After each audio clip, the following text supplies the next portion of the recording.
안녕하세요. 서산시 장애인복지관입니다. 오늘 권익공호교육에 함께 해주신 직원 및 활동지원사 선생님들께 깊은 감사의 말씀 전합니다. 오늘 실시하는 권익공호교육은 여러분들에게 장애인 학대 유형 및 지원 절차, 디지털 범죄 유형 및 사례 안내라는 주제로 알차게 진행해 주실 예정입니다. 오늘 수업을 진행해 주실 홍 기자 강사님은 충청남도 장애인 권익 옹호기관에서 팀장으로 재직 중이시며 장애인 인식 개선 전문 강사로 활동하고 계십니다. 홍 기자 강사님을 모시겠습니다. 안녕하세요. 저는 충청남도 장애인 권익공기관에서 근무하고 있는 홍기자라고 합니다. 네, 제가 작년에도 이렇게 교육을 했었는데 올해도 또 이렇게 좋은 기회가 돼서 선생님들과 줌으로 만나는 시간을 가지게 되었습니다. 네, 뭐 똑같은 내용도 있을 수 있고 많이 들어본 내용이 있을 수도 있지만 좀 저희가 현장에서 또 앞으로 발생할 수 있는 그런 위험에 대해서 함께 좀 그런 주제로 이야기를 나눠보도록 하고요. 저는 이제 기관 소개, 신고 접수 현황, 장애인 학대 뭐 사례 지원 절차와 그리고 디지털 금융이 최근에 많이 화제가 되고 있습니다. 그래서 금융 범죄 그리고 또 성범죄를 위주로 해서 좀 교육을 준비했습니다. 그러면 시작하기 전에 저희 기관 홍보 영상 보고 시작을 하도록 하겠습니다.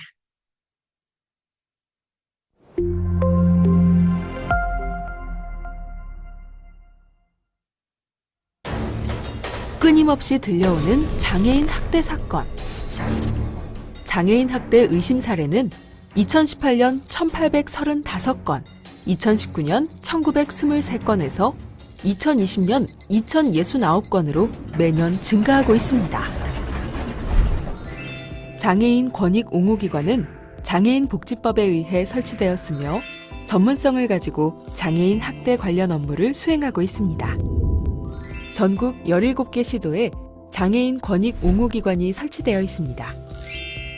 장애인 권익 옹호기관은 어떠한 일을 할까요? 장애인 학대 신고, 조사, 지원.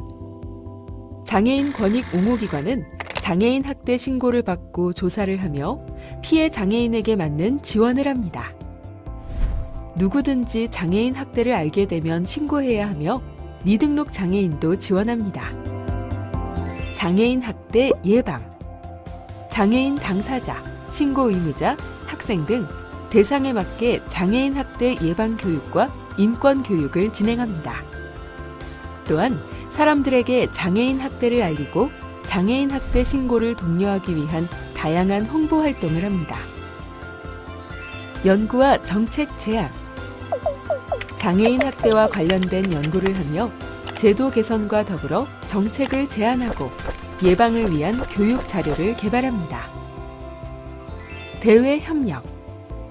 피해 장애인의 피해 회복과 다양한 지원을 위해 지역사회 유관기관과 네트워크를 구축하고 상호 협력합니다. 혹시 주변에 이러한 상황이 있나요? 장애인의 집에서 울음소리, 때리는 소리가 자주 들리거나 장애인이 돈을 받지 않고 일을 하고 있거나 누군가가 장애인의 돈을 함부로 쓰고 있다면 바로 1644-8295로 신고해주세요.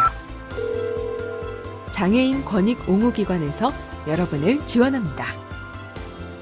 장애인 권익 옹호기관은 앞으로도 장애인 학대를 예방하고 피해 장애인을 지원하여 장애인 학대가 재발되지 않도록 최선을 다하겠습니다.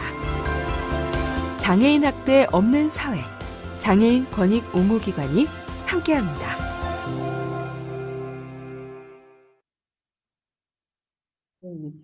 저희 홍보 영상에서도 보셨지만 저희 업무들은 대부분 다 아실 것 같고 저희 기관이 만들어진 계기는 이제 2014년 염전노예 사건을 계기로 해서 저희 기관이 설치 운영되게 되었습니다.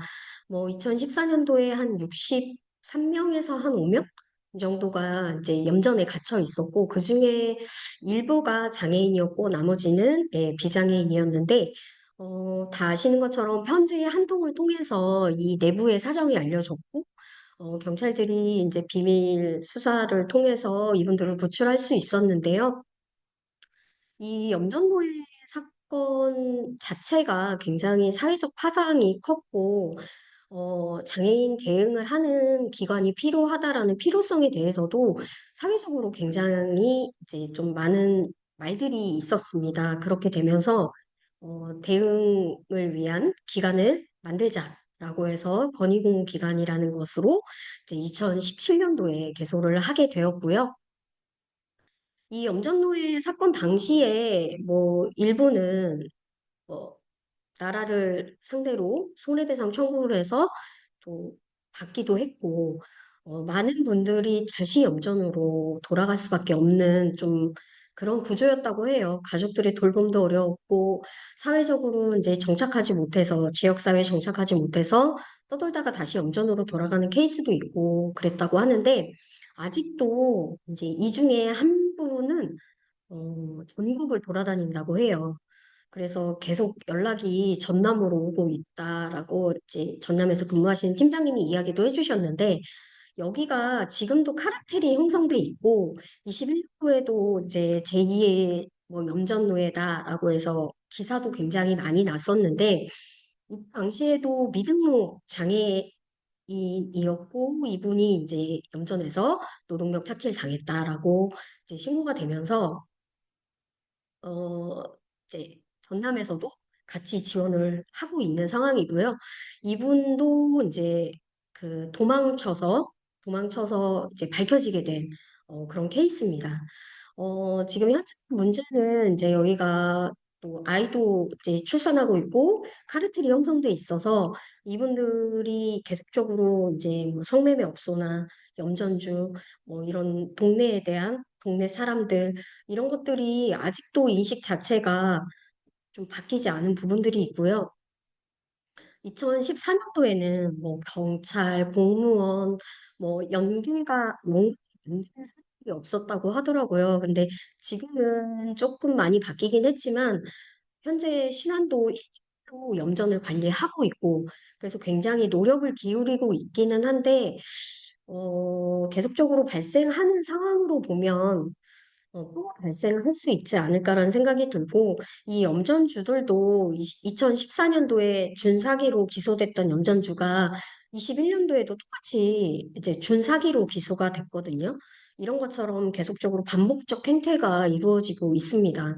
충남에도 이제 염전이 있기는 한데, 아직까지 뭐 신고 접수된 사례는 없었고, 저희도 좀 가 있을 수도 있겠다라는 추측은 되지만 의심만으로 조사하기에는 너무 광범위해서 저희가 아직까지는 염전은 조사할 이력은 없습니다. 그리고 전국에 이제 중앙을 포함해서 20개소가 설치가 되어 있고요. 충북과 경기에는 두 군데의 기관이 설치가 되어 있습니다. 충남에는 천안에 설치가 되어 있어서 2017년 10월부터 운영을 하고 있습니다. 그래서 이런 인권 침해 마련을 위해서 이제 국가적으로 장애인 차별금지법을 만들기도 했고, 저희 권익공호 기관을 만들기도 했는데, 또 국제적으로 보면 유엔 장애인 권리 협약에 대한 조항을 두어서 인권이 침해되지 않도록 하는 그런 보장을 하고 있습니다. 그래서 신고 접수 현황을 좀 보면요, 저희가 어, 그 전국 통가 지난주에 이제 배포가 됐어요. 그래서 인터넷 검색만 하셔도 장애인 학대 통계를 쉽게 볼 수 있고 이제 분석한 내용들을 확인할 수 있고요.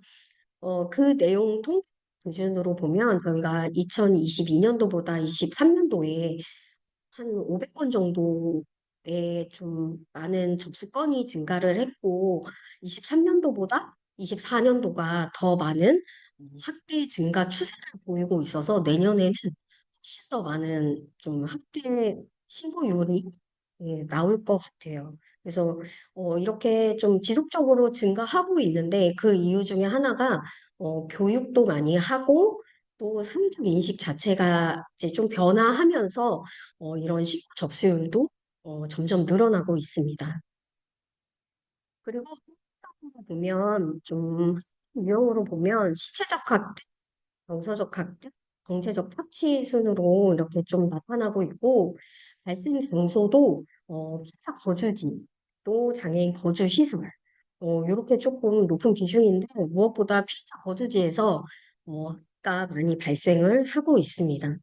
또 피자 특성 보면 뭐 매년 거의 같이 나오는데 이 발자취인들이 가장 비중을 많이 차지하고 있고 이 피자도 남성 여성이 거의 비슷하게 나타나고 있습니다. 그래서 좀 이 지적 그러니까 에 대한 좀 그런 교육이나 이런 것들이 조금 많이 필요해 보이는 게 이런 피해에 굉장히 많이 노출이 되기 때문에 이런 부분에 있어서는 좀 대응책 마련이 필요하기도 합니다.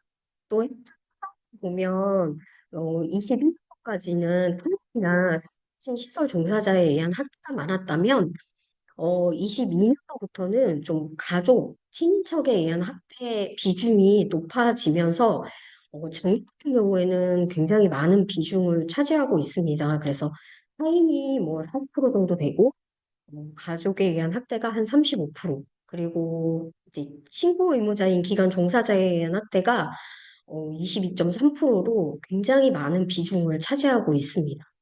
또 신고자 유형으로 보면 네, 본인에 의한 신고가 많이 없었는데 작년 같은 경우에는 본인에 의한 신고율도 높아지고 있어서 이게 조금 달라지는 추세인 것 같습니다. 충분 사례를 좀 보면 22년도보다 23년도가 한 20건 가까이 증가를 했고 총 237건이 접수가 됐고 학대 의심 사례는 한 157건 정도가 접수가 되었습니다. 그리고 지역별 좀 보면 뭐 재작년 같은 경우에는 천안이 한 비중이 40% 이상을 차지하는 비중이었는데 작년 같은 경우에는 이제 서산이 28건으로 한 17% 정도 좀 2위 높은 비중을 차지하고 있고 그중에 하나가 아무래도 다음에 설명드릴 저희 학교 시스템의 경찰 통보가 서산이 좀 잘 되고 있는 편이에요. 그래서 그 신고 접수율이 증가하면서 좀 비중도 높아진 것 같습니다. 그리고 그 다음은 당진. 그래서 천안, 서산, 당진 순으로 좀 높게 나타나고 있습니다.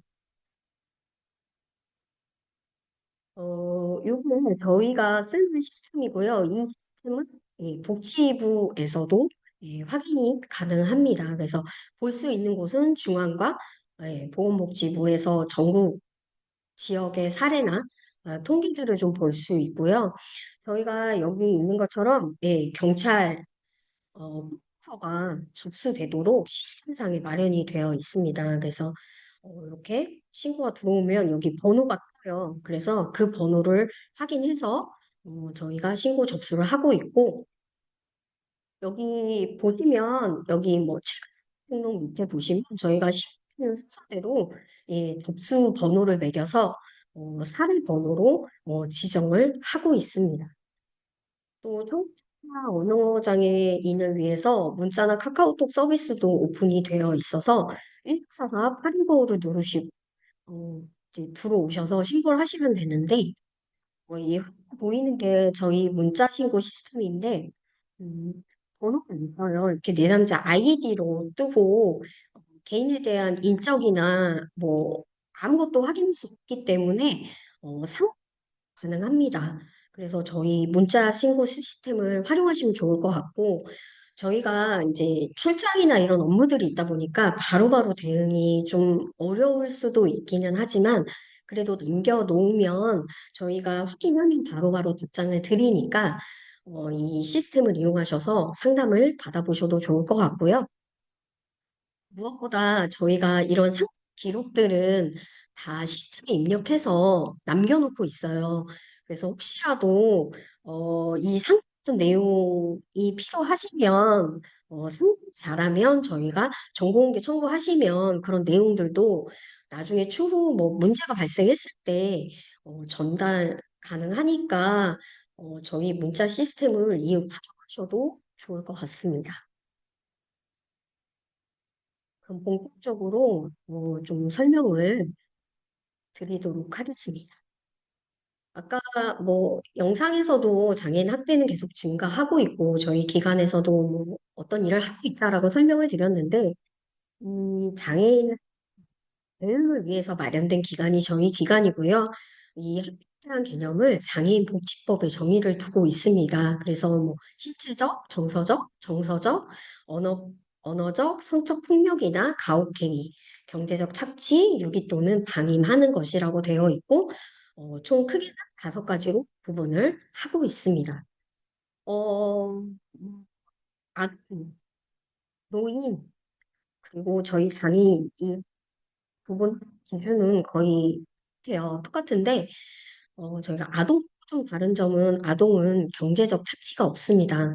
아동 같은 경우에는 나이가 미성년자이고 근로의 능력은 없기 때문에 뭐 아르바이트나 이런 걸 하긴 하지만 실질적으로는 이제 경제적 피해라고 보지는 않아서 아동학대에선 경제적 착취 없이 4가지로만 구분을 하고 있고 노인이나 장애인 쪽만 이렇게 5가지로 구분을 하고 있고 어, 저희 입장에서는 사실 이 아동들도 경제적 착취의 위험에 노출이 되어 있어요.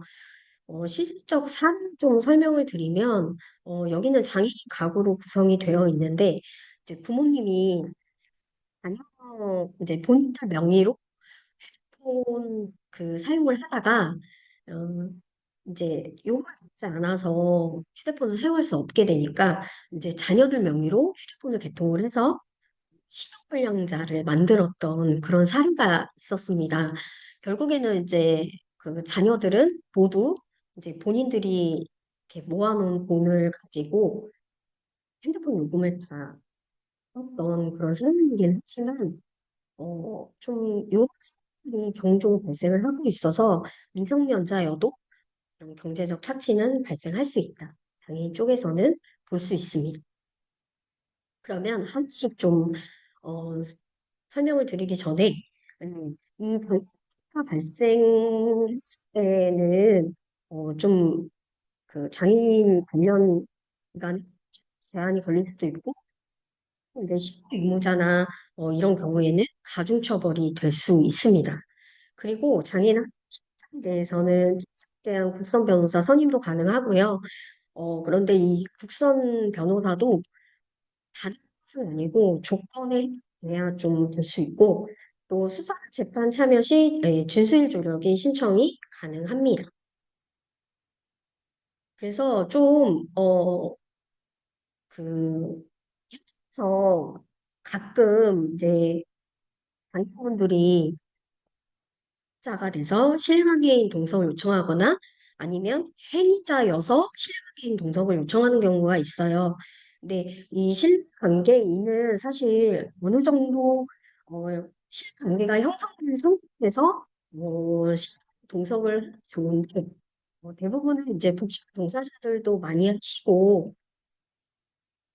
또 있는 그런 기관에서 좀 이렇게 같이 해주시기도 하세요. 특히 장애인 같은 경우에는 이제 저희들이 경찰서에서 요청이 많이 와서 하고 있기는 한데 복지관에서도 많이 하고 있더라고요. 그래서 이 실내관계인 동석으로 들어갈 때는 사실 이제 의사소통을 위해서 옆에서 도와주는 거긴 한데 원래 시민을 조사받을 당시에는 경찰이나 이런 사람들이 질문하기 전까지는 아무 대답을 하면 안 되는 걸로 알고 있어요. 어떤 케이스가 있었냐면 복지관 선생님이 이제 시민과 같이 동석을 했는데 피해자가 진술하는 과정에서 계속 이야기를 하시니까 조사가 안 될 수도 있었거든요. 그래서 만약에 시민으로 동석을 하게 된다면 어, 옆에서 그냥 심신 안정을 찾을 수 있도록 쉬는 시간이나 아니면 시작하기 전에 좀 안정을 취할 수 있도록 해주시고 그리고 무엇보다 이 저희도 그렇거든요. 만약에 경찰에 신고가 접수된 사례라면, 피해자한테 웬만하면 조사받기 전까지는 30대에서 잘 안 해요.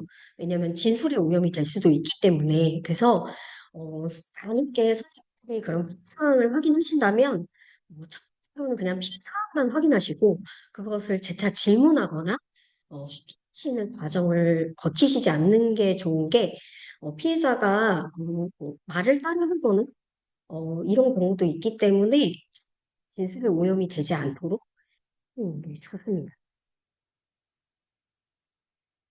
그리고 진술 조력인 제도도 있는데요. 이 진술 조력인 제도가 예전에는 이 이제 성관련 좀그 회사 당인 쪽은 많이 진행이 됐었는데 지금은 장애복지법이 개정이 되면서 모든 피해 장애인한테 다 진술 조력인 제도가 활용될 수 있고요.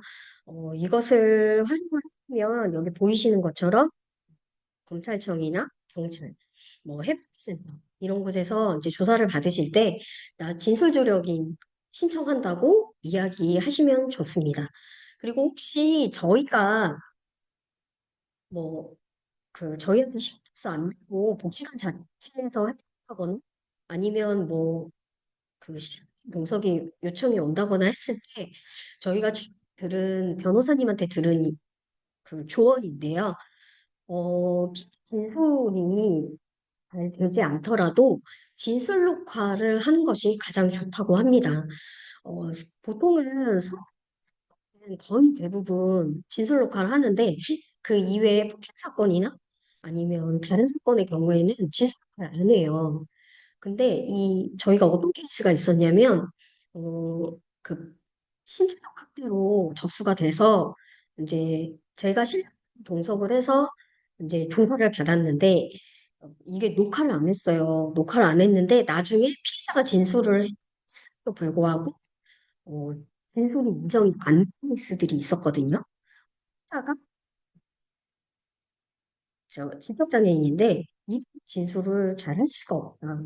경찰에서 조사받은 내용을 가지고 이 내용을 분석을 했을 때 이거는 좀 어려울 것 같다라는 이야기를 하셔서 이게 무혐의가 나온 게 있습니다. 그래서 웬만하면 피해자 진술이 잘 되지 않거나 피해자가 이제 기억을 못 하거나 아무튼 모든 사건에서 웬만하면 진술 녹화를 진행하는 게 좋다고 해요.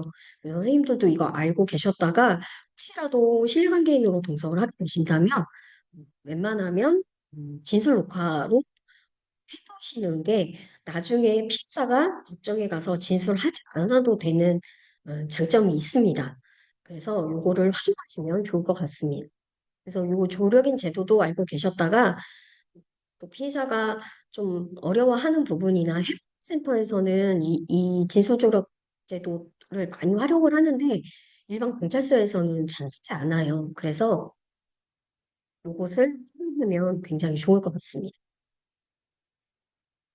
그리고 저희가 장애인 학교를 신청할 때 좀 중점적으로 보는 거는 의도성, 고의성, 그리고 이게 지속 반복적으로 이루어졌는 그리고 장애인 의사에 관하는 장애를 이용했는 요거를 보거든요. 물론 장애를 입었다고 해서 다 장애인 학교 보는 건 아니고요.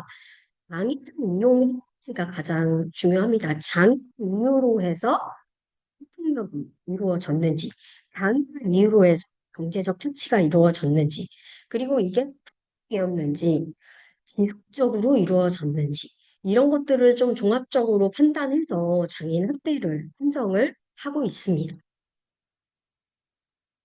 그래서 이런 행위가 있었을 때 어, 10년 이하의 징역 또는 1천만 원 이하 벌금이 부과되는 금지행위 및 벌칙이 장애인 복지법상에도 있습니다. 그래서 보통 저희가 공소장을 접수할 때 대부분 장애인가 가중처벌되기 때문에 장애인 복지법상의 금지 행위 공소장이 좀 접수하고 있고요. 좀 구체적으로 이제 금지 행위나 이런 것들은 문명을 찾아서 좀 자세히 적고 있습니다. 그래서 유형 및 징후 하나씩 좀 보면요. 특히 이제 시체는 좀 겉으로 많이 드러나잖아요. 그래서 시체에 손상을 입히거나 고통을 주는 것으로 행, 상해, 감금 등의 신체적 폭력이나 가혹행위. 그래서 손이나 발 등 시체나 도구를 사용해 거나 상처를 입히는 행위, 체벌이나 기압, 또 원치 않는 수술이나 시술을 받게 하는 행위, 장애인의 신체 일부로 사용하는 휠체어 등의 보조기기를 훼손하거나 임의로 작동시키는 것도 신체적 학대로 보고 있습니다. 그래서 설명할 수 없는 상처와 몸, 물린 자국, 흉터, 골절, 화상 이런 상흔의 흔적이 발견될 때 그리고 특정한 사람에 대한 접촉을 피하거나 두려워할 때 반복적 상처가 발생할 때 저 같은 경우에도 이제 루푸스라는 희귀안치성 질환 때문에 약을 20년 이상 복용을 하고 있는데, 이렇게 복용을 하면 어떻게 되냐면, 너무 오래 복용하면 멍이 쉽게 들어요. 근데 보통, 발기성 같은 경우에는, 어, 조절약이라든지, 이런 약간 정식 약물을 복용하시는 분들이 계시거든요. 이런 분들 같은 경우에는 너무 오래 복용했다고 한다면 이렇게 멍이 되게 잘 들 수 있어요. 저 같은 경우에도 뭐 이렇게 진다거나 아니면 뭐 이렇게 부딪혀도 멍이 되게 쉽게 드는 편이거든요. 그래서 이런 것들은 좀 멍이 잘 드는 편이신 분들은 좀 유심히 관찰을 해주셔야 하고 특히 이제 성적이 어느 정도 되는지 저희도 잘 모르니까 이렇게 가로, 세로 이렇게 좀 수 있는 뭐 볼펜이나 이런 것들을 통해서 좀 사진이나 동영상으로 남겨주시면 저희가 증거 수집하는 데 훨씬 도움이 많이 될 수 있습니다. 두 번째는 정서적 학대인데요. 이 정서적 학대는 사실 증명하기가 가장 어려운 유형 중에 하나인 것 같아요. 여기가 이제 모욕감, 홀림 등 정신적 고통을 느끼게 하는 행위로 언어적, 비언어적인 방법의 정서적 폭력이나 가혹행위. 그래서 이게 사실 되게 개인적인, 이게 조직적인 그런 느낌으로 하는 경우도 있다 보니까 이 형사처벌을 가는 것이 굉장히 어렵고, 여기 대표적 행위가 협박, 위협 등으로 공포심을 주는 언어적 표현, 능동으로 공포심을 주는 비언어적 표현, 지속적인 비하, 모욕, 조롱, 욕설, 뭐 이제 논문이나 동영상을 통해서 이제 학대를 증명하기도 하는데 이 동물 같은 경우에는 사실 전국적으로 까지 가는 사례가 어, 많지 않고요. 대부분은 중복장애, 뭐 신체적 학대, 정서적, 성적 학대, 정서적 이런 식으로 두 가지 이상의 유형 정서적 학대가 포함되는 그런 경우들이 거의 대부분입니다. 저희 같은 경우에도 아까 말씀드렸던 것처럼 저희 정서적 학대가 가장 많았다고 했잖아요. 23년도에 그게 이제 중복장애로 정서적 학대보다는 대부분 뭐 신체적인 정서적 이런 식으로 중복 학대로 학대 유형이 조금 나타나고 있고요. 지금 보면 자연으로 인한 상처가 관찰될 때, 그리고 평소와 다르게 말하기를 꺼리거나 지나치게 위축되는 등 소극적인 모습을 보일 때, 우울증이 오거나 자해, 자기학대적 행동을 할 때, 이 정서적 학대의 징후로 봐야 합니다.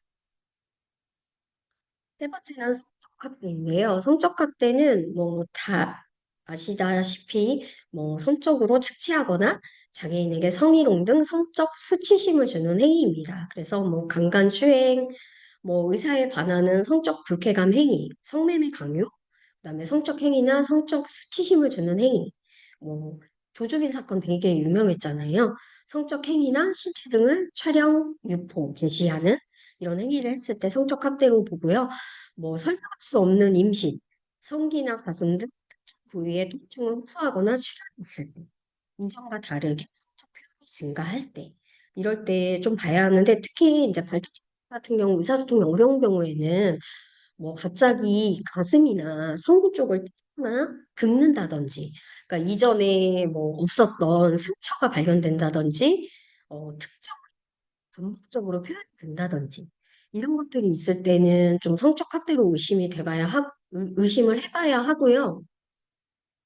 특히 이런 경우에 이제 교육도 굉장히 중요합니다. 그래서 만약에 이런 키 이후에 어떤 그 좀 지원책을 마련할 때 교육도 함께 들어가서 이것이 잘못된 것이라는 것을 꼭 인식시켜주고 그 다음 행동을 어떻게 해야 하는지 이런 것들까지 좀 교육을 시켜주시는 게 좋고요. 또 피해가 발생했을 때는 어, 충남 해바라기 센터 아니면 성폭력 상담소를 통해서 좀 빨리 대응할 수 있게 해주는 게 굉장히 중요한데 충남 해바라기 센터 같은 경우에는 당국대 있는 당국대 안에 하나가 있고요. 최근에 서부해바라기라고 개소를 했습니다. 성의료원 안에 있고요. 거기서 또 이제 경찰 조사부터 시작해서 원스톱 서비스라고 해서 이제 머리부터 발끝까지 DNA 검사도 해주고 대응 체계가 잘 되어 있어서 빠르게 조치를 취할 수 있고 무엇보다 72시간 이내에 쉬지 않고 무엇도 가라앉지 않은 채로 방문하시거나 신고를 해서 빨리 검사를 받으시는 게 제일 중요합니다. 그래서 이거는 알고 계시면 좋을 것 같습니다. 그리고 네 번째는 경제인데요. 장애인이란 취약성을 이용해서 재산 및 노동력의 착취, 재산적 권리의 침해 등 장애인에게 경제적 손해를 입히려는 행위입니다. 그래서 장애인은 속이거나 명의를 도용하여 재산을 가로채거나 채무를 발생시키는 행위, 재산을 빼앗는 것, 노동력을 착취하고 지급해야 할 정당한 대가 등을 지급하지 않는 행위, 이런 것들이 있을 때는 경제적 학대로 와야 합니다. 그래서 일을 하고 있음에도 의식주가 어렵다든지 공과금 등 연체 독촉장, 우편물과 채무 관련 전화가 지속적으로 올 때, 또 소요한 돈이나 기준금이 갑자기 사라졌을 때, 금융물의 내용이 갑작스럽게 변경되거나 지분의 문제가 발생했을 때도 좀 경제적 학대로 볼 수 있으니까 이런 것들 좀 유심히 봐주셔야 하고 어, 특히 요즘은 폰 학대가 뭐 뒤에도 좀 설명드리겠지만 소재 보이스 같은 그런 행위들이 많이 벌어지고 있어요. 그래서 소액죄로 인한 피해들이 많이 발생을 하고 있는데, 그래서 요금도 갑자기 많이 나왔을 때는 한 번쯤은 의심해봐야 하고, 또 신용정보원에서 날라오는 뭐 대출 내역들, 이런 것들도 있을 수 있으니까 한 번쯤 확인해 주셔야 합니다. 이거 이주에 상습을 드렸는지 제가 잘 기억이 안 나는데, 이 부부가 그 핸드폰을 너무 좋아해서 핸드폰 대리점에 이제 너무 자주 가서 대리점 직원하고 친해진 거예요. 그래서 이 대리점 직원이 어, 장애가 있다는 걸 알았고 이것을 이용해서 PC를 고쳐주겠다고 하면서 태블릿 PC와 신분증을 사진을 찍어요. 그리고 나서 그 이후에 계속적으로 쪽지가 날라오니까 이걸 가지고 이제 자주 다니는 기관에 가보니 알고 보니까 신용정보원에서 이제 대출 받은 금액에 대해서 갚으라고 계속 날라왔던 고지 독촉장이었던 거죠. 그래서 저희가 확인해 보니까 피해 금액은 한 3천에서 4천 정도 됐고, 어, 이제 음, 이상 그 는 결국에는 그 돈은 피해자가 고스란히 가중된 상황이고, 그 가해자는 6개월형을 받았어요. 아마 지금은 이제 나와가지고 이제 생활을 할 텐데, 저희가 재산 명시나 이런 것들까지 잘 해놓았지만, 결국에는 피해자가 해야 되는 그런 구조로 되더라고요. 그래서 아무것도 지금 갚지도 않고 이자만 쌓이고 있는 상황이고, 어, 그 피해자가 아무래도 그 장애가 있다 보니까 저희한테 계속적으로 이거를 갚아야 되냐라고 이야기를 하세요. 근데 지금 상황에서는 갚을 수밖에 없는 구조여서 저희가 갚아야 한다라고 말씀은 드리고 있는데 이해를 못하고 계세요.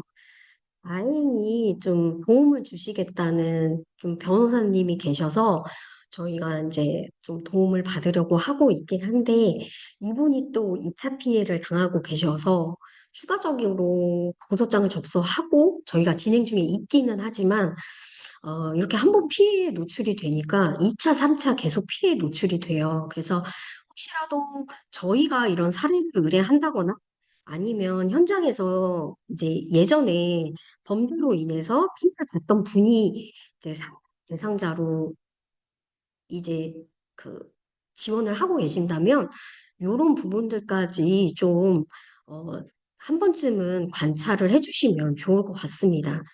그렇지 않으면은 이분처럼 2차, 3차 피해가 계속 발생할 수 있어서 이런 부분들을 좀 자세히 봐주시면 좋을 것 같습니다. 그리고 이제 방이 6위인데요. 보호 감독의 의무가 있는 자가 장애인과의 관계를 단절하고 어, 보호하지 않고 버리는 행위. 그래서 뭐 본의로 남겨두고 이사를 간다든지 연락을 일방적으로 끊는다든지 이런 경우에는 그, 잠시만요. 6위로 볼 수 있고요. 특히 이제 위생 관리가 되지 않아 악취가 날 때, 또 계절에 맞지 않는 부적절한 옷차림을 하고 있을 때, 낯선 장소를 배회하고 있거나 지속적으로 발견될 때 6위로 볼 수 있습니다. 그리고 마지막으로 방임인데요. 앞에 유기에서도 나왔지만 아무나 유기 방임에 해당되는 건 아니고요. 여기 써져 있는 것처럼 보호 감독의 의무가 있는 자에게만 유기 방임이 해당이 될 수 있습니다. 그래서 장애인의 기본적인 보호나 치료 등을 소홀히 하는 경우와 장애인이 스스로 자신을 돌보기를 포기하거나 다른 사람의 그 도움을 거부하는 행위. 일명 뭐 논에서 많이 썼었죠. 자기 방임. 자기 방임이 있는 경우에도 방임에 해당될 수 있습니다. 그래서 기본적인 의식주와 신변 처리를 포함하여 의료적 지원을 소홀히 한다든지 기본적인 교육과 사회 서비스 제공을 거부하거나 서비스를 받지 못하게 하는 행위. 예를 들면 뭐 활동 지원 서비스를 거부한다든지 요양보호 서비스를 거부한다든지 그 의무 교육을 해야 됨에도 불구하고 의무 교육을 학교를 보내지 않는다든지 뭐 이런 것들은 다 방임에 해당이 될 수 있습니다. 그래서 뭐 위생 관리가 되지 않아 악취가 날 때, 계절에 맞지 않는 부적절한 옷차림, 가정 형편이 어려운 상황임에도 불구하고 공적급여나 사회 서비스 연계를 거절할 때, 상처, 염증, 욕창, 질병 등이 있으나 적절한 치료 관리가 되지 않을 때 방임으로 볼 수 있습니다. 그래서 이렇게 총 5가지 장애 학대 유형과 징후를 알아봤고요. 좀 스로 설명을 드리도록 하겠습니다. 어, 저희가 요거는 전국적으로 아마 그 배포된 내용이라 다 알고 계실 수도 있는데요. 뭐 평소에 일하지 않고 방 안에서 휴대폰만 보고 있는 것을 보고 화가 나서 누워있던 피해자에게 휴대폰 충전기를 던져서 눈에 상처를 낸 그런 사례가 있었습니다. 이건 아버지가 한 건데요. 장애인 학대로 인정이 됐고 어, 피해자는 계속 저희가 피해자에 맞는 사례 지원을 지원했습니다. 여러분 그래서 안녕하십니까? 어, 요거는 사실 실제로 일어난 사례이긴 한데요. 그래도 지금 그 현장에서 어떻게 이루어지고 있는지 좀 영상을 하나 보고 넘어가도록 하겠습니다. 여러분 안녕하십니까? 4월 20일 장애인의 날을 하루 앞두고 대한민국 장애인 인권의 현 주소를 보여주는 자료들을 저희가 입수했습니다. 장애는 누구나 겪을 수 있는 일인데도 단지 장애인이라는 이유로 신체적으로 하는 사람이 우리 사회에는 여전히 많습니다. 이렇게 반복되는 폭력의 사슬을 끊고 더 나아가서 사회적인 해법을 찾기 위해서 저희는 고민 끝에 장애인 학대의 민낯을 공개하기로 했습니다. 때문에 지금부터 저희가 보여드릴 영상이 다소 보기 불편하실 수도 있다는 점 미리 말씀드리겠습니다. 그럼 첫 소식으로 강청환 기자가 장애인 요양시설에서 있었던 일을 전해드리겠습니다. 지난해 4월 말 충북의 한 장애인 요양시설입니다. 방으로 들어온 시설 운영자가 침대에 누워있는 장애인에게 다가가 다짜고짜 막대기로 마구 때립니다. 앙상한 다리에도 매질은 이어집니다. 28분 분량의 CCTV 화면에서 운영자가 장애인에게 다가갈 때마다 이런 폭행 장면이 반복됐습니다. 때린 이는 60대 목사 정모 씨, 맞은 이는 1급 지적장애인 62살 A씨였습니다. 당시 몸무게가 36kg밖에 안 나갔던 A씨는 이후 병원으로 옮겨졌고 5달 뒤 숨졌습니다. 이런 일이 있을 거라고는 상상도 못했거든요. 좀 죄송스럽죠. 사건이 일어났던 충북 지역의 한 교회 건물입니다. 원래는 교회와 장애인 복지시설을 겸하고 있었는데 사건 발생 이후에는 폐쇄된 상태입니다. 운영자 정 씨는 A씨 앞으로 나온 장애인 급여 등을 8년간 7천만 원 가까이 가로챈 혐의까지 더해 재판에 넘겨졌습니다. SBS가 입수한 판결문입니다. 밥을 먹이다가 기저귀를 갈아주다가 침대 밖으로 머리를 내밀었다는 이유로 폭행이나 학대를 한 걸로 적혀 있습니다. 언어적으로 이렇게 소통이 뭐 이렇게 수월하게 가능하신 분은 아니에요. 빨리 이렇게 따르는 게 안 되니까 신체적 학대 습관들이 좀 발생된 것 같아요. 가해자의 아들은 갈 데 없는 장애인을 어머니가 돌본 것이라며 횡령 혐의도 사실이 아니라고 주장했습니다. 그냥 버려진 사람들이었어. 그리고 어머니가 다 일일이 기록을 안 하고 시장 가고 물건을 다 구매를 하는데 법적으로는 증빙할 자료가 없는 거예요. 이런 항변에도 법원은 지난달 3년 6개월형을 확정했습니다. 재판부는 장애인의 인간다운 삶을 보장하려는 우리 사회의 노력을 심각하게 훼손했다고 최종 판결했습니다. 다만 수사 과정에서 폭행과 사망과의 인과관계는 입증되지 않았습니다. SBS 강청환입니다. 이 경우에는 사실 뭐 영상도 명확하게 찍혔고 이제 이런 것들이 밝혀질 수 있었는데 사실 시설 내에서 발생하는 그리고 재가에서 발생하는 곳에는 CCTV가 늘 설치되어 있는 게 아니기 때문에 분명하는데 조금 어려움들이 있고요. 무엇보다 현장에서는 아까 말씀드렸던 것처럼 그 상의 흔적들을 좀 잘 관찰해 주시는 게 가장 중요합니다. 그리고 이거는 최근에 이제 판결이 났던 사례인데요. 요거는 이제 지원사가 이제 그 손을 세차했고 억지로 잡아 끌어서 넘어지게 한 혐의로 그 사례는 신고가 됐습니다. 그래서 1심에서는 벌금 300만 원 형이 나왔는데요. 이거를 계속 이제 항소하고 해서 대법원까지 가서 최근에 무죄 판결을 받았습니다. 무죄 판결 내용을 보면 A씨가 속한 것은 피해 아동의 공격 행동이 잘못된 것임을 가르치는 지도법이었다라고 해서 아동 학대 혐의가 무죄가 선고된 케이스가 있습니다. 그래서 앞으로는 이제 대법원 판례가 나왔기 때문에 이런 것들로 신고가 되면 이제 어떻게 판결이 날지 좀 애매할 것 같아요. 요 판결로 인해서 이제 이야기들도 많이 나오고 있는데 아무튼 요런 판례가 생겼다. 알고 계시면 좋을 것 같습니다. 그래서 요 판례로 인해서 앞으로 이런 사례가 발생한다면 무죄가 나올 확률도 굉장히 높아 보입니다. 그래서 요거는 최근에 나온 사례여서 좀 알고 계시면 좋을 것 같아서 제가 내용에 하나 넣었습니다. 그리고 두 번째는 신체와 정서적 그리고 방임까지 한 세 가지 사례가 합쳐진 건데요. 보호작업장에서 이제 장애인분들끼리 서로 다퉜고 사람들이 보는 앞에서 이제 원장이 서로 뺨을 때우라고 강요하고 또 이제 서로 주저하자 이제 시범을 보이면서 어, 했었고 또 유통기한이 수개월 지난 식품을 어, 식사와 간식으로 제공했던 그런 사례도 있었습니다. 여기에는 이제 정서적 학대, 방임, 이것이 인정이 되었습니다. 사실 이런 사례가 저희 충남에서도 있긴 했거든요. 요 사례는 이제 원장님은 이제 그 벌금형, 벌금형 나오셔가지고 어, 사직하신 걸로 알고 있긴 한데 어쨌든 이렇게 좀 서로 어, 시키는 그런 케이스가 있어서 이제 여기에 복합적으로 다른 내용들도 좀 들어가긴 했는데 아무튼 이런 사례로 벌금 300만 원인가 나온 사례가 있었습니다. 세 번째는 성적 학대인데요.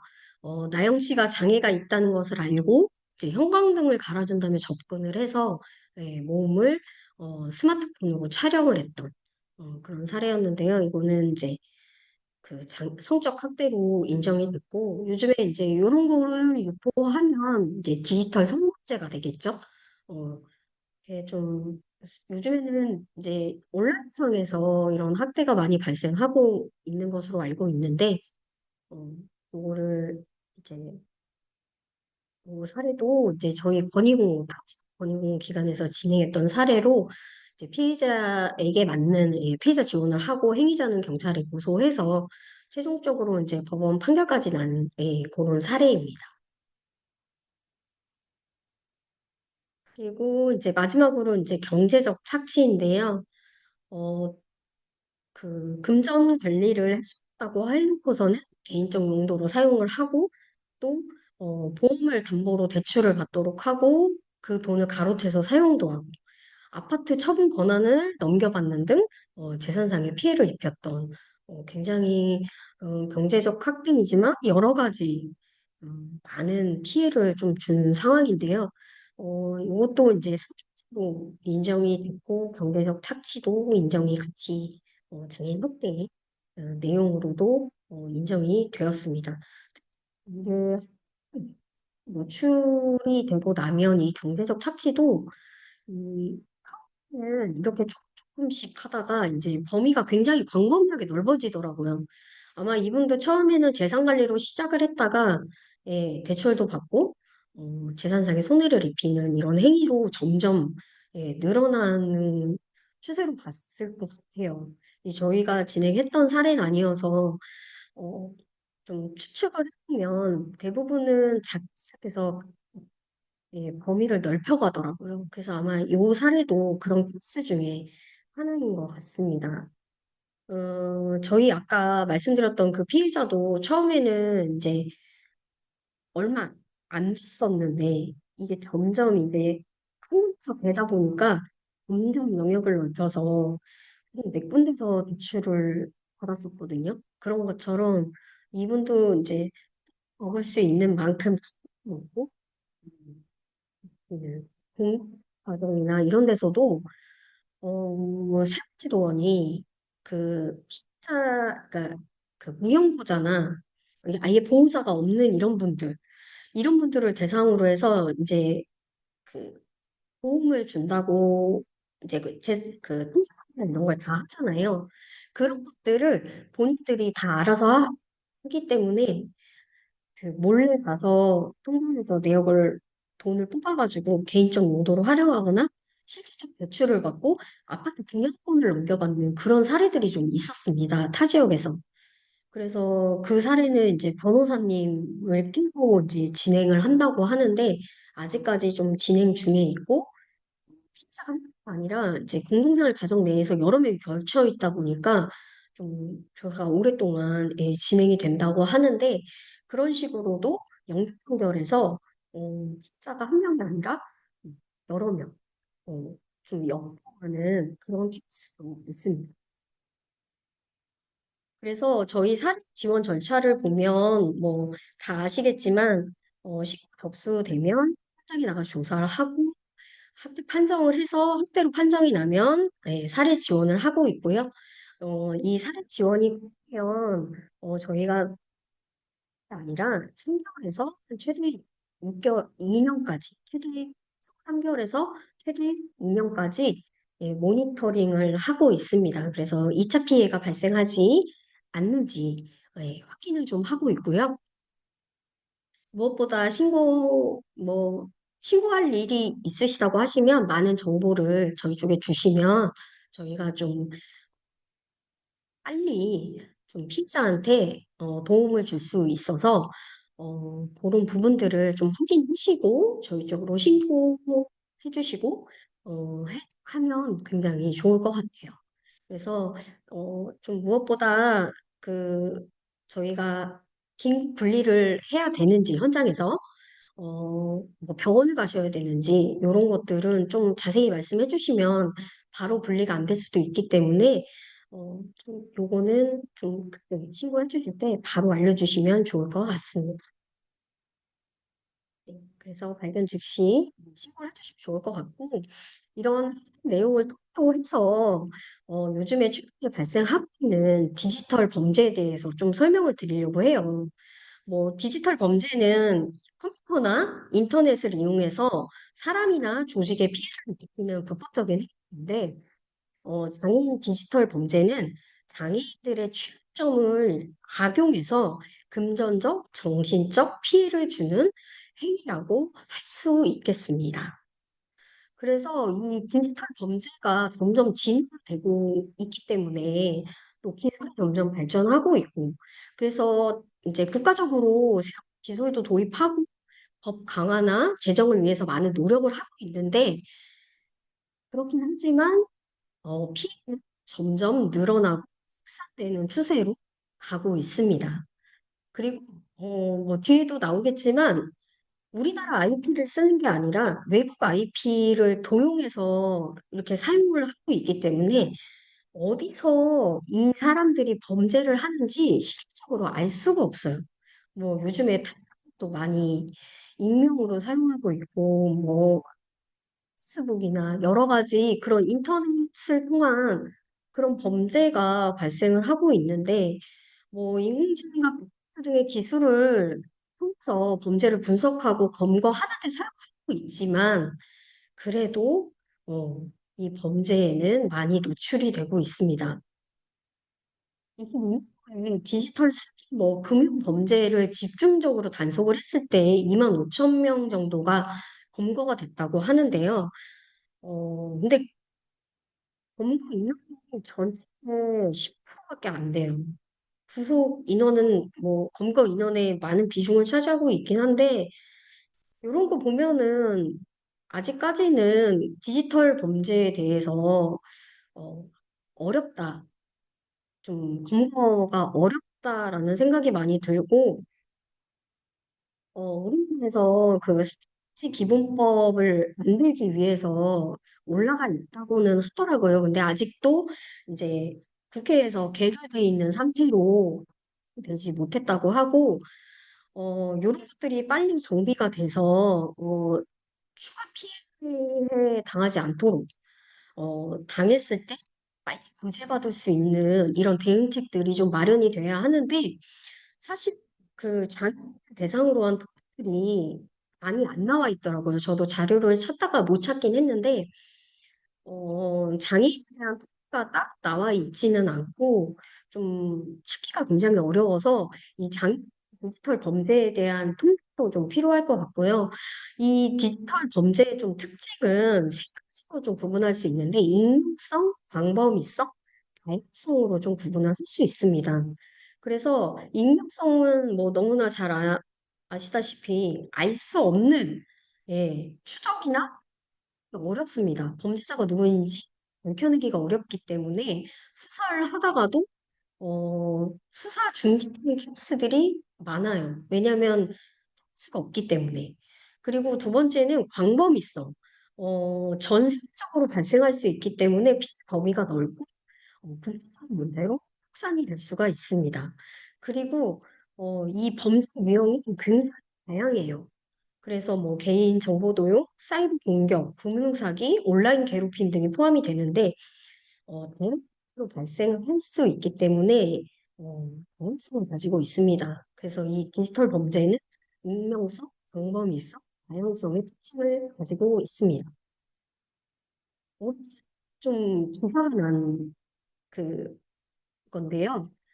여기 인덱스에 보면은 장기 범죄 중에서 어, 전체 디지털 범죄의 30%, 해킹 22%, 온라인 사기와 금융 범죄는 20%, 그 랜섬웨어 공격이 한 10% 정도로 나타나고 있다고 해요. 여기도 이제 보면은 이제 그 디지털 정보화 수준이 저희가 80.7%로 굉장히 높은 편에 속하고 있기 때문에 여기에 대해서 이제 장애인들을 상대로 한 범죄도 다양하게 나타나고 있다고 합니다. 그래서 앞으로는 특히 이제 사적 입자인 장애인에 대한 이 온라인 범죄, 디지털 범죄에 대한 대응책도 굉장히 필요해요. 그래서 좀 같이 보면 뭐 사이버 괴롭힘 및 차별, 이거는 뭐 장애인 대상으로 한 온라인 괴롭힘이나 차별적 언행. 그래서 좀 예시를 보면 뭐 장애인을 희롱하거나 욕설을 퍼붓고 댓글을 달거나 장애인의 외모나 행동을 조롱하거나 게시물을 올리는 것. 또 특정 장애인을 불법적인 온라인 게임 또는 커뮤니티에서 괴롭히는 행동 볼 수 있고요. 특징적으로는 뭐 장애인에 대한 폭력 발언, 모욕적인 댓글 또는 메시지를 소셜 미디어나 에서 퍼뜨리는 경우, 또 뭐 신체적, 정신적 상태에 대한 차별적 언급이나 조롱 등이 이 사이버 괴롭힘 및 차별에 해당될 수 있고요. 두 번째, 저희들이 많이 듣는 거죠. 장애인을 대상으로 한 금전적 사기 및 개인정보 탈취. 그래서 뭐 특징으로는 뭐 이메일, 전화, 문자 메시지 등으로 개인정보나 금융정보를 유출하려는 시도를 하는 것. 또 금융사기나 가짜지원금 등을 통한 피해를 유도하는. 그래서 예시로 보면 가짜 복지 혜택이나 지원금을 제공한다고 속여서 개인정보를 요구하는 이메일이나 문자, 또 뭐 가짜 제품이나 서비스를 구매하도록 유도하고 금전을 빼앗는 행위가 있을 때는 세금의 필수로 볼 수 있습니다. 이제 조정 사건이나 사업 사건을 통해서도 많이 알려졌는데요. 성적 착취나 성적 혐오적 콘텐츠의 유포. 그래서 특징으로 보면 성적 콘텐츠에 노출시키거나 온라인에서 성적인 착취를 가하는 범죄. 그리고 장애인 대상으로 한 음란물 유포, 성적 요구 등 성적 폭로를 했을 때 디지털 성범죄로 볼 수 있고요. 당일 특정 웹사이트나 채팅방으로 유인하여 성적 이미지를 요구하거나 성적 착취를 시도하는 경우, 온라인에서 장애인을 대상으로 한 성적 괴롭힘이 있을 때는 디지털 성범죄로 보아야 하는데 사실 장애인분들이 이게 뭔지 잘 몰라요. 그래서 실질적으로 사진을 찍어서 보내서 피해를 뭐지? 사진을 보내서 이것이 온라인에 유포가 되고 요청을 안 된다고 하더라고요. 그래서 이 사진이 온천가에 계속 떠올 수도 있다. 그거에 대한 굉장한 공포심을 가진다고 하더라고요. 비장애인들도 마찬가지고. 그래서 이런 성범죄가 요즘 굉장히 좀 하고 많이 발생하기도 합니다. 그리고 개인정보 침해, 개인정보를 도용하여 범죄를 저지르거나 그 정보를 악용하는 행위. 그래서 특징을 보면 개인정보나 금융정보를 도용하여 불법적인 행위를 하거나 금융사기를 시도하는 것. 또 장애인들이 사용하는 보조기기나 서비스에서 취약점을 이용해 정보를 탈취하는 경우에 개인정보 침해로 볼 수 있고요. 예시로 보면 보조기기를 해킹하여 개인정보를 빼내고 이를 통해 범죄를 저지르는 경우, 또 장애인의 신용카드나 은행 계좌 정보를 도용해 금전적 피해를 입히는 경우도 있는데요. 이 경우에 디지털 침해로 볼 수 있습니다. 그리고 접근성 악용인데요.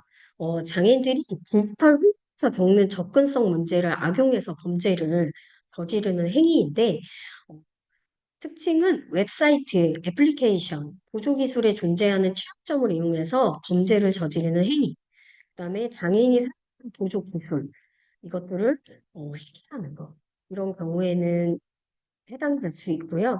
뭐, 장애인 보안, 취약점을 통해 개인정보를 탈취하거나 시스템을 해킹하는 거.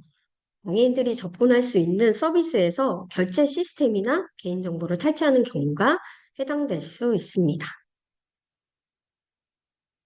그래서 좀 디지털 금융 범죄. 저희 사실 이런 연락 많이 받잖아요. 뭐 택배 주소가 잘못됐다. 뭐 예를 들면 뭐 모르는 늘 연락을 하던 친구한테 뭐 핸드폰 고장 났다면서 뭐 이렇게 카톡이 온다든지 이런 연락 받아보신 분들도 계실 텐데 저도 이제 받아본 적이 있는데 이 모든 게 다 디지털 금융 범죄에 해당이 될 수 있습니다. 그래서 디지털 금융 범죄는 정보통신망을 이용해서 피해자의 돈이나 개인정보를 뺏는 범죄이고요. 어, 한마디로 디지털 세상 속에서 발생하는 모든 금융 사기, 또 통신망을 이용하여 피해자의 돈을 이체받거나 소액 결제되도록 하는 모든 사기를 뜻합니다. 그래서 이 디지털 금융 범죄는 총 세 가지로 나눈다고 해요. 저도 이게 되는지는 몰랐는데 교육을 준비하면서 알았거든요. 그래서 크게는 보이스피싱, 메신저 피싱 이렇게 나눈다고 해요. 그래서 스피싱은 문자로 링크를 보내서 스마트폰을 해킹해서 돈을 빼앗는 거. 그리고 보이스피싱은 저희 너무 많이 들었잖아요. 영화로도 만들어졌고 전화 통한 사기, 신용카드 번호 등의 개인정보를 알아내 범죄에 이용하는 전화 금융사기 수법.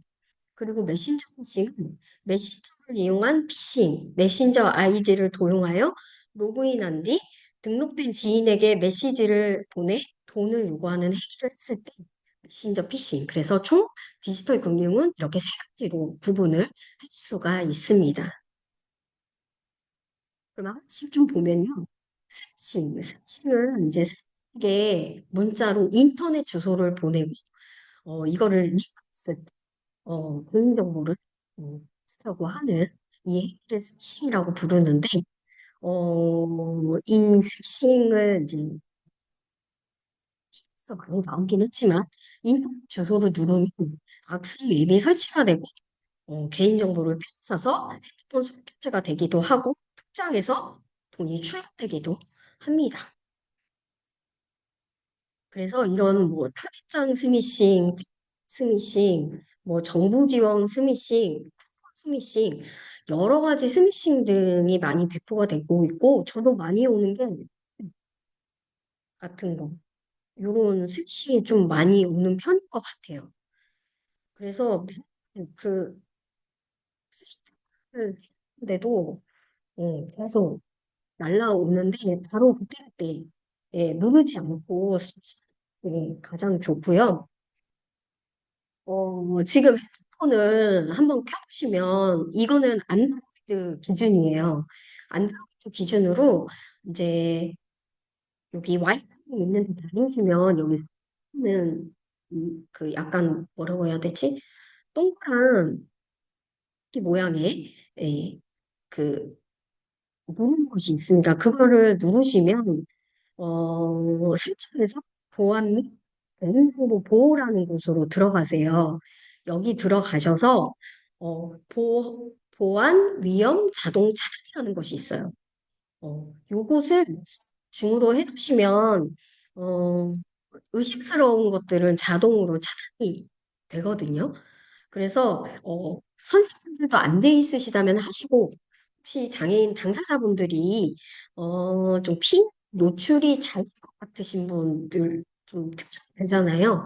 그런 분들은 이렇게 설정을 해주시면 좋을 것 같아요. 그러면 또 어플이나 이런 거를 통해서 비 확산을 막을 수 있으니까 요거 해주시면 좋고요.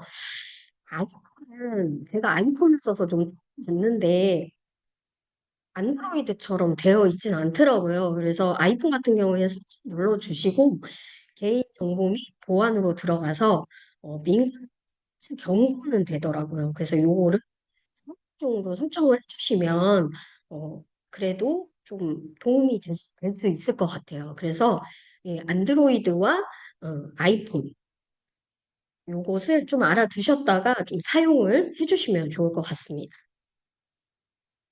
그래서 무엇보다 손편제는 금액 설정을 할 수 있잖아요. 그래서 어, 저도 이제 핸드폰 금액 설정을 30분으로 작게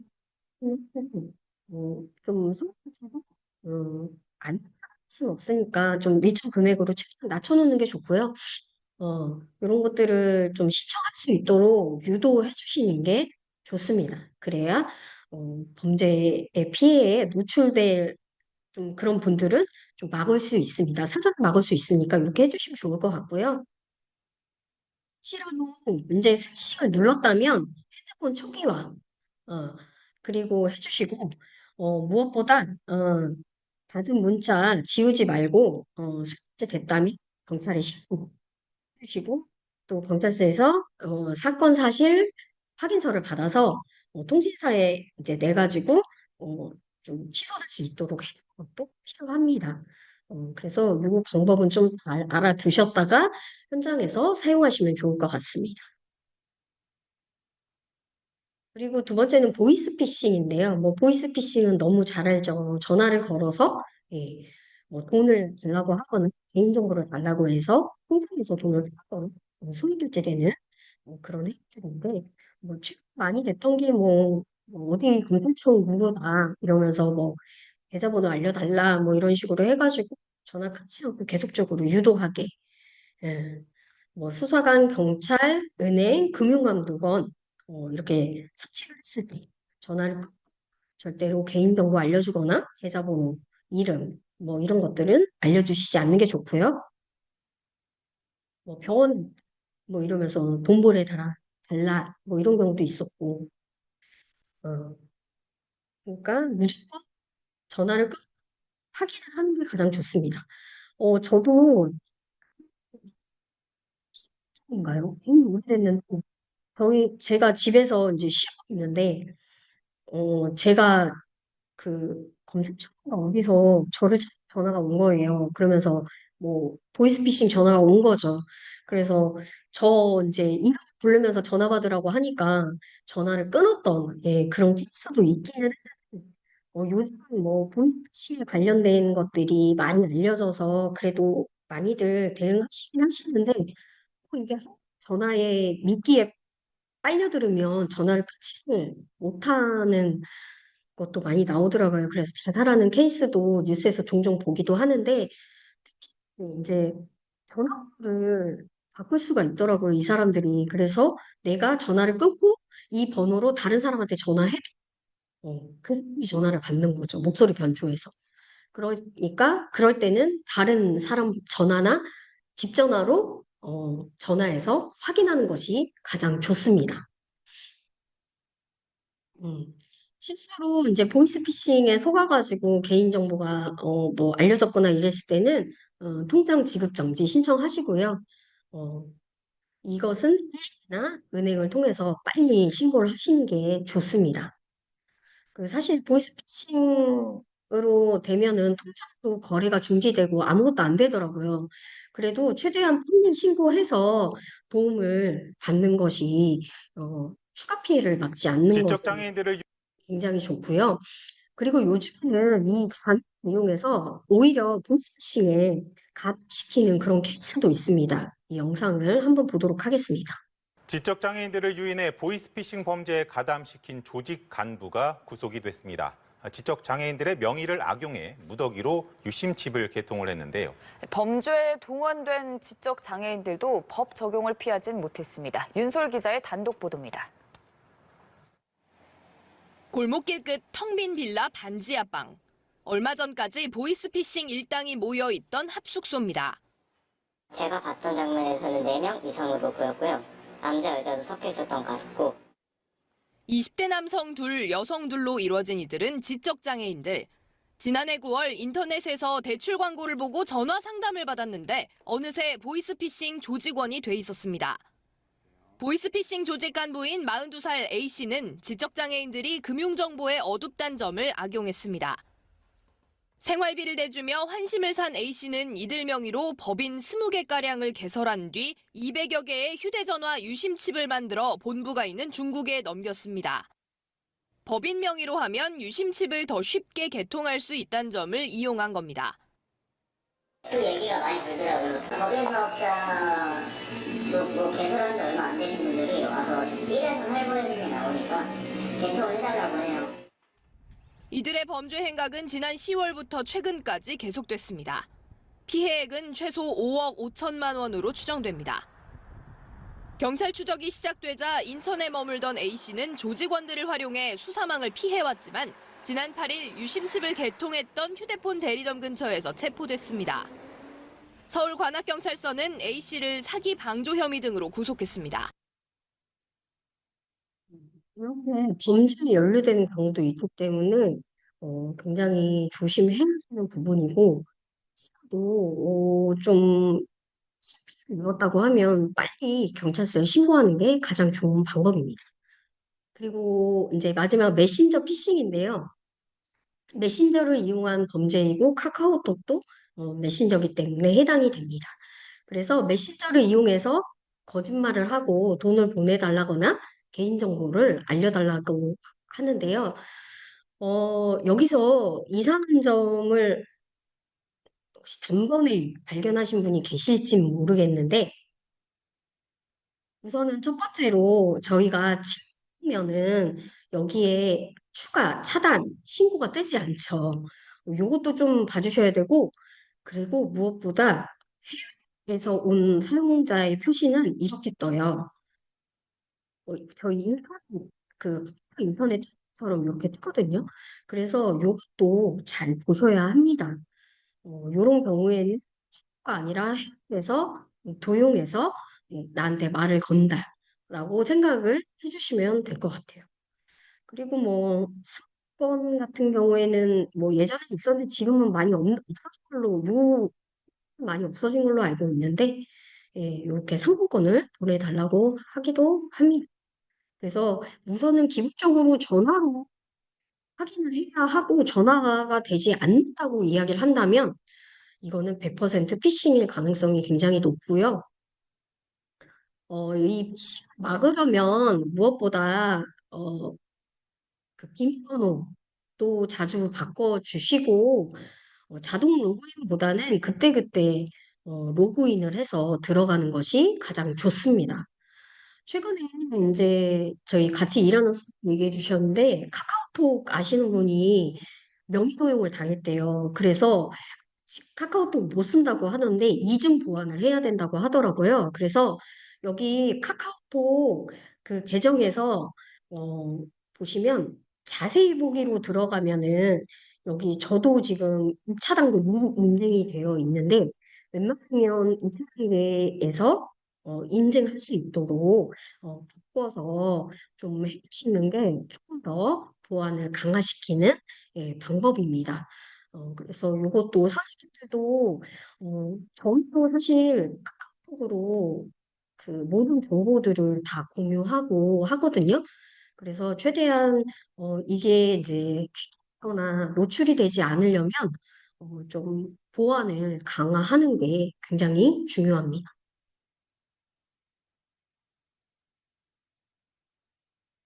네. 그리고 뭐 어쨌든 이런 발생했을 때는 뭐든지 그냥 확인만 하시고 삭제하시거나 신고하시거나 이렇게 해주시는 게 좋고 꼭 확인을 하셔서 혹시라도 돈을 빌려달라 하면 그거는 꼭 전화로 확인을 하셔서 어, 돈을 보내시는 게 가장 중요합니다. 이거는 저희가 발생했던 사례인데요. 이제 페이스북에서 이제 돈을 벌게 해주겠다고 해가지고, 어, 그 인증번호를 한 거예요. 그래서 어, 이제 인증번호 알려줬는데 이제 핸드폰 소유자가 200만 원이 됐고 이 피해자 한 명, 쌓여가지고 다른 5명의 피해자가 또 발생을 했습니다. 단톡방에 초대를 해달라고 해서 그 사람들을 다 그 사람들까지 다 소개결제를 하면서 피해를 입었던 그런 사례가 있었는데 이게 그 중국 IPO까지는 확인이 됐는데 음, 이게 로 이제 막 IP를 돌려가면서 역추적으로 하다가 결국에는 이제 미제 사건으로 사건이 지금 중지가 됐어요. 그래서 조사는 진행되고 있지 않는데 요런 사기들이 계속적으로 발생할 위험이 높기 때문에 이런 게 발생하지 않도록 사실 장애인분들이 인스타그램이나 페이스북을 굉장히 많이 하거든요. 그런 걸 통해서도 이런 피해가 많이 발생을 하니까 또 혹시라도 이제 이렇게 좀 피해가 발생하기 전에 교육 같은 거를 해주시면 좋을 것 같습니다. 그래서 이런 경제 범죄 관련해서 조금 더 강화할 수 있게 특히 근로 혹시 복지관에서 직업재활로 훈련을 돼서 는 이런 분들을 대상으로 해서 이런 범죄 교육을 좀 시켜주셨으면 좋겠는데 어, 돈을 받다 보니까 그 돈을 이제 돈을 버는 걸 아는 사람들이 접근을 하거나 아니면 이렇게 금융 범죄, 디지털 범죄에 노출이 되는 경우들이 저희 쪽 신고가 좀 되고 있어서 좀 직재활 하시는 분들을 대상으로 해서 이런 그 금융 교육이나 금융 범죄 교육을 조금 해주시면 조금 도움이 되지 않을까라는 생각이 좀 듭니다. 그래서 여기 금융감독원에서 보이스피싱 사이버 체크하는 곳이 있어요. 그래서 여기 들어가면 밑에 메시지 피싱도 가능하거든요. 이게 목소리를 찾는 것도 있고. 그래서 요거를 같이 해보시면 굉장히 좋을 것 같아요. 여기 그림에 이거는 선물인 거예요. 내가. 그래서 이거는 보이스피싱 나중에 이제 보이스피싱을 당했습니다라고도 나올 수 있거든요. 그 장애인들 대상으로 이런 체험을 해보는 것도 굉장히 좋을 것 같습니다. 저도 해봤는데 이제 저는 뭐 교육 준비하면서 대충 아니까 이제 잘한다고 나오긴 했는데 요렇게 좀 체험을 해보는 것도 예, 좋은 방법이고 시티라고 해서 경찰과 민간 업체에서 같이 개발한 앱이에요. 근데 여기 뭐 광고도 많고 좀 사용하기 불편하다고는 하는데 혹시 활용할 기회가 있으면 이 어플도 깔아서 좀 방지할 수 있도록 하는 것도 예, 방법 중에 하나이고 요거 방에서 배포한 거예요. 여기 보면 범죄 의심 뭐 어떻게 좀 어떻게 해야 되는지 이런 것들이 좀 자세히 나와 있거든요. 요 방법을 활용해서 좀 피해자 구제 아니면 내가 피해를 당했을 때 어떻게 좀 대응을 해야 되는지 여기에 나와 있으니까 요거는 이제 경찰청에서 배포한 거라 인터넷에서 찾아도 두 번째 거는 나오거든요. 요것을 좀 게시판 이런 데좀 이렇게 달아두시면 정보가 공유될 수 있어서 굉장히 좋을 것 같아요. 그리고 디지털 범죄인데요. 조직이나 서울대 상권 때문에 더 이제 알려지기도 했는데 차량, 협박, 유포 이것으로 인한 불안 피해까지 복합적으로 볼 수 있습니다. 그래서 디지털 기기를 이용하여 타인의 동의 없이 신체를 성적 대상화하여 촬영, 저장, 유포, 협박, 전시, 판매, 시청, 소지하는 등의 온라인 환경, 미디어, SNS 등의 모든 폭력을 포괄하고 있고요.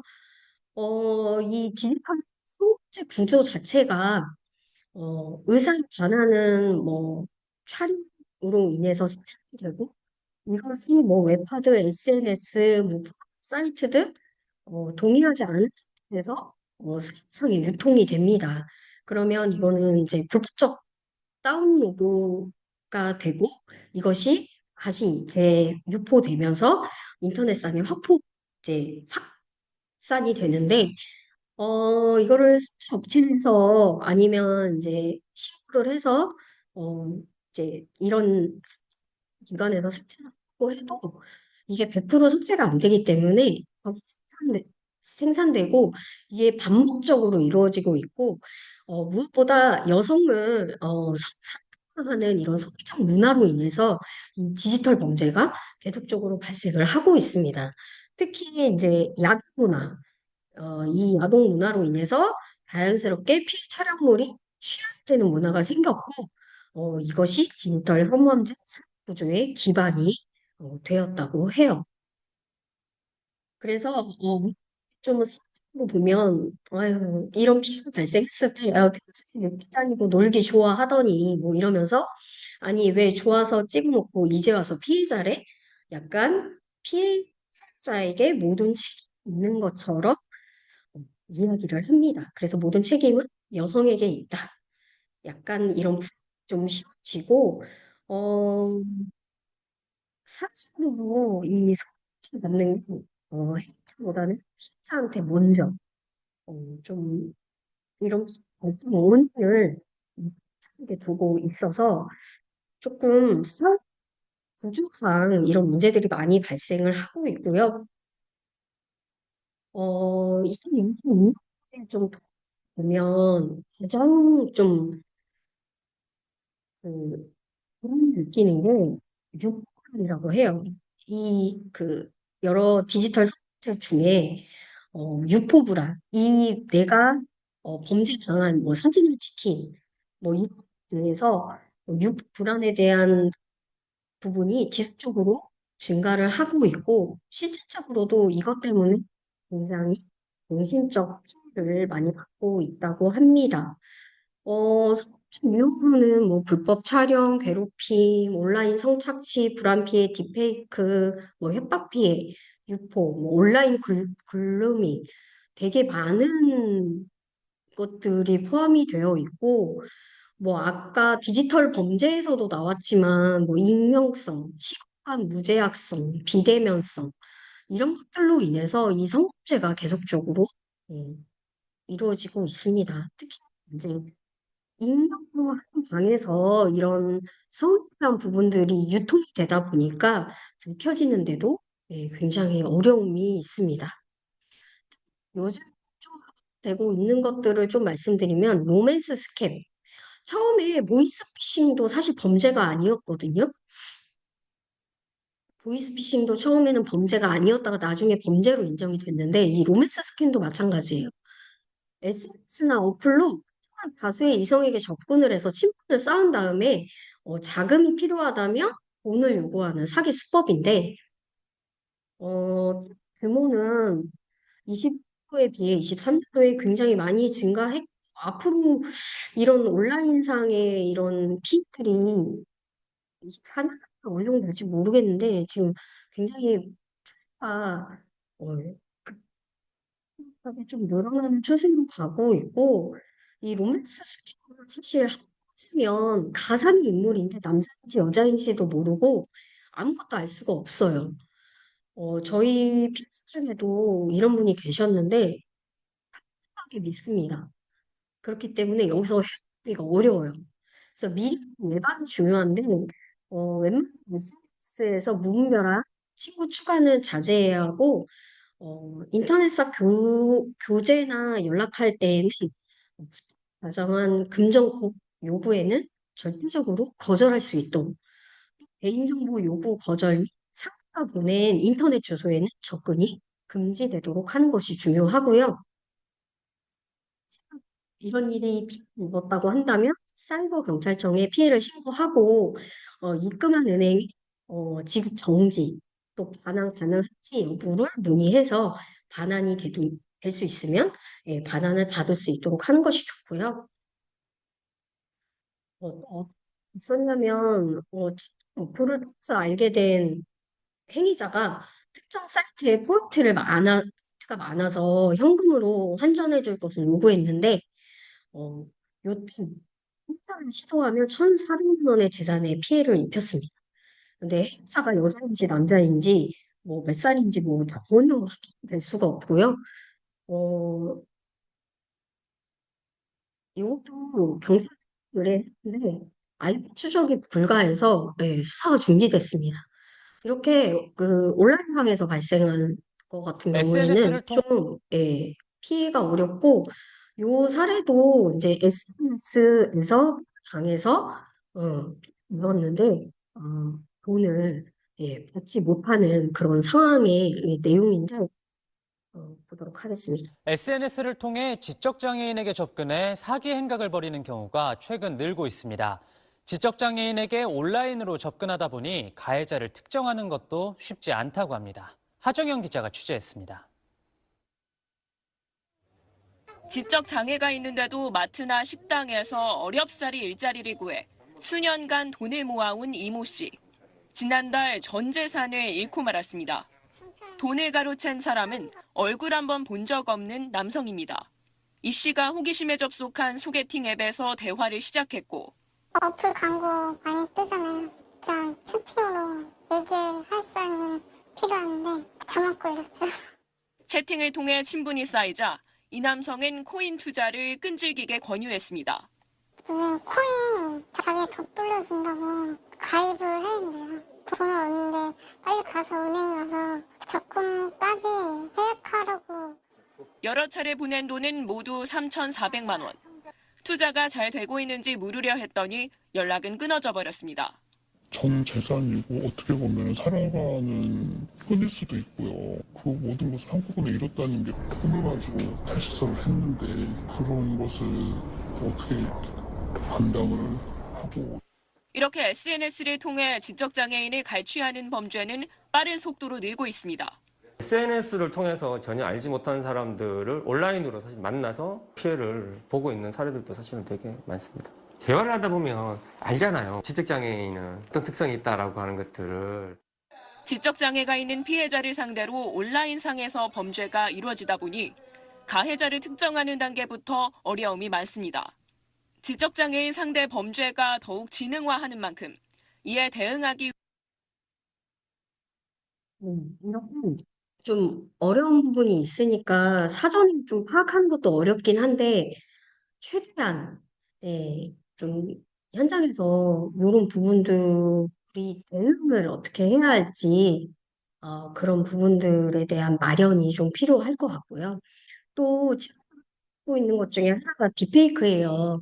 인공지능 기능을 활용해서 영상이나 음성을 합성해서 가짜 영상이나 음성을 이제 송출해서 어, 좀 하는 기술인데 요것을 이제 이용을 하고 있죠. 그래서 뭐 성적 욕망, 수치심을 유발할 수 있는 형태로 편집, 합성, 가공하는 행위입니다. 그래서 온라인상에 이제 연예인들을 대상으로 한 그런 사례들이 많이 발생을 하고 있는데, 요즘에 장애인들도 이런 뭐 아까 말씀드렸던 것처럼 그 인스타그램이나 페이스북 이런 데 많이 계시기 때문에 충분히 범죄에 노출이 될 가능성이 높습니다. 뭐 요즘에 그 유지석인 중에 제 이름이 생각이 안 나는데 그 음성 가수를 AI로 이제 음악을 부르고 이제 실제로 누가 부르는지 는 이제 맞추는 그런 프로그램인데 그런 프로그램 들어보면 굉장히 목소리가 진짜 가릴 수 없을 정도로 너무 좋더라고요. 그래서 그 목소리, 그다음에 얼굴도 합성하면 뭐 연예인들 합성 얼굴 보면은 거의 구분이 안 될 정도거든요. 그렇기 때문에 장애인들도 충분히 인터넷상에 돌아다니는 사진으로 사이트나 이런 데 합성돼서 충분히 유포될 수 있다. 요즘에 청소년을 상대로 한 딥페이크도 많이 일어나고 있잖아요. 그래서 앞으로 요거에 대해서도 조금 잘 알고 계셔야 현장에서 대응하기 좀 좋을 것 같습니다. 그래서 이런 것들이 발견이 됐을 때는 이런 법률을 통해서 좀 지원을 받을 수 있을 것 같고요. 뭐 성폭력 처벌법, 뭐 청소년 같은 경우에는 청소년 성보호법, 또 정보통신망법, 뭐 형법 이런 것들을 통해서 좀 도움을 받을 수 있고 무엇보다 이런 범죄 발생했을 때 뭐 해바라기 센터나 아니면 디지털 성범죄 피해자 지원 센터 또 여기 방송통신위원회 디지털 성범죄 원스톱 신고 센터 이런 것들을 통해서 또 116 빨리 조치가 취해질 수 있도록 하는 것이 굉장히 중요합니다. 그래서 이거는 잘 기억해 두시면 좋을 것 같고요. 특히 이제 성범죄 피해 지원 전문 기관이 충남 아산에 있습니다. 혜택 통합 상담소라고 혹시라도 지역 내에 장애인분들 중에 이런 피해를 입었다면 아산 혜택 상담소를 통합 상담소를 통해서 지원을 받을 수 있고요. 여기 디지털 성범죄 피해자 지원 센터를 통해서도 지원 받을 수 있으니까 요 두 기관은 잘 알아두시면 좋을 것 같습니다. 네, 뭐 이라고 하면 좀 시간인데 이런 범죄에 노출이 됐을 때 특히 요즘에 많이 발생하고 있는 이 디지털 범죄에 대해서 조금 더 관심을 가지고 현장에서 교육이나 이런 것들을 통해서 문제가 발생하지 않도록 하는 것이 굉장히 중요한 것 같아요. 오늘 제가 전달한 내용 중에 장애인들을 대상으로 좀 교육할 수 있는 부분이 있다고 한다면 조금 교육을 해주셔서 피해가 발생하지 않도록 좀 도움을 주셨으면 하는 바람이 있고요. 또 현장에서 열심히 또 이 장애인분들을 위해서 일하시는 선생님들의 노고에 감사드리며 네, 강의를 마치도록 하겠습니다. 끝까지 경청해 주셔서 감사드리고요. 오늘 교육 내용이 선생님들 현장에서 꼭 잘 쓰였으면 하는 바람이 있습니다. 네, 끝까지 감사드립니다. 감사합니다.